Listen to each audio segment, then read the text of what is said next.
Hey everyone, Matt from Doctors Running here. We're going to do a Q&A, question and answer on the Reebok Run Fast 3. We just put up our review about 1 or 2 days ago as of this posting, but there's some great questions on this shoe and I wanted to talk about it a little bit more. So this is Reebok's workout faster day shoe. A lot of people will find this works well as a race day shoe for them. Personally, I would probably, for a lot of shorter distance events, would be looking at the Run Fast Pro, which David did a great job reviewing.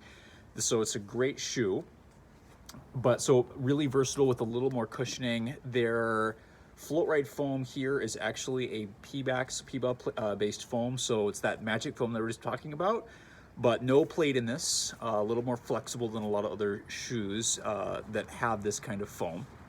And Reebok typically uses this foam with a lot of different shoes without plates. So great addition, good foam.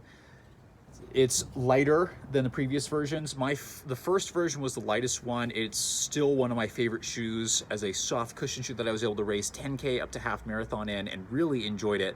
The fit was super light, breathable. It was great. It was an awesome shoe.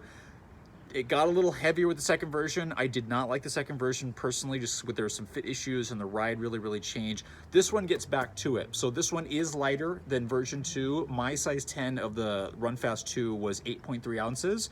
This one is 7.7 ounces, so definitely lighter. It's 7 ounces for a men's size 9. So Nathan, because he's size 9, will be able to talk a little bit more about that. But it is lighter than the previous version, so that's great. The upper fit is dramatically improved. So the previous one for me fit a half size small, and David actually got my pair, and so it fit him a lot better.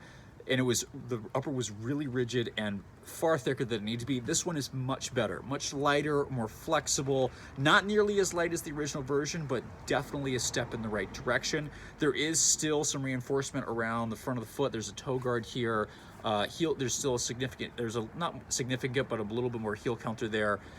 And definitely a better upper overall. Not something I would wear sockless, as there's a little scratchiness here, but definitely better overall and a much lighter upper. So fit's definitely improved. The ride took some time to break in. So comparing the ride of, somebody asked about this versus the Floatride Energy 3. I really enjoyed the Energy 3.0. There's not really much of a midfoot shank in that one. It's smooth from heel to toe, nice bevel there.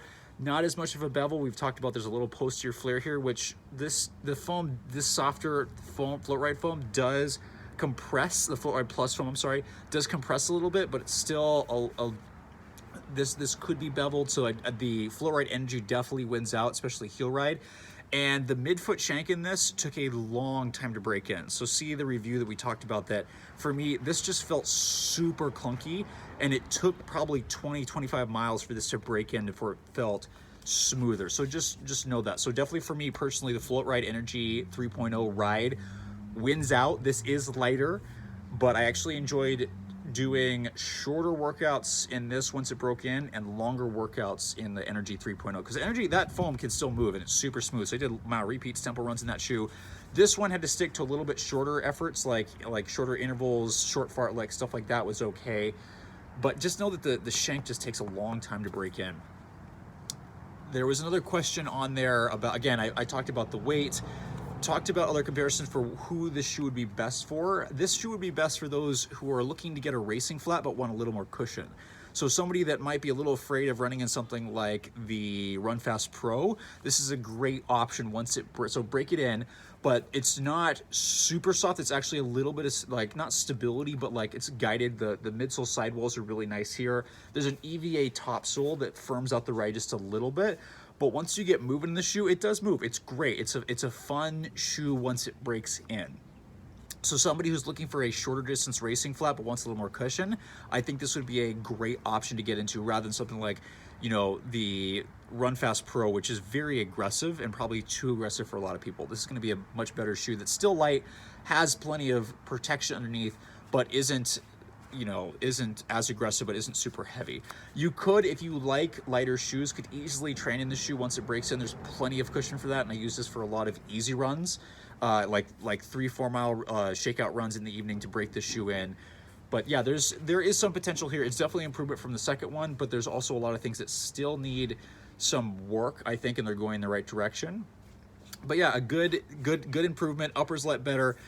Somebody asked about lockdown of the heel. So I did get some heel slippage in this shoe, and the laces are pretty thin. So if you tie these too tight up here, it definitely cuts into your foot.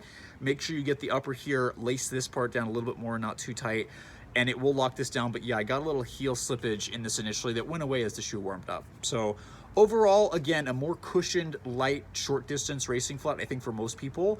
Those people who are a little more advanced may be able to use this for longer races, but for me, this is gonna top out around probably 10 kilometers or so, maybe half marathon for some people. But definitely still an option for those looking to go faster or those wanting a lighter shoe with just a hair of cushion. So check out our full review. It's a multiple tester. We all got our thoughts on this, and thanks for listening.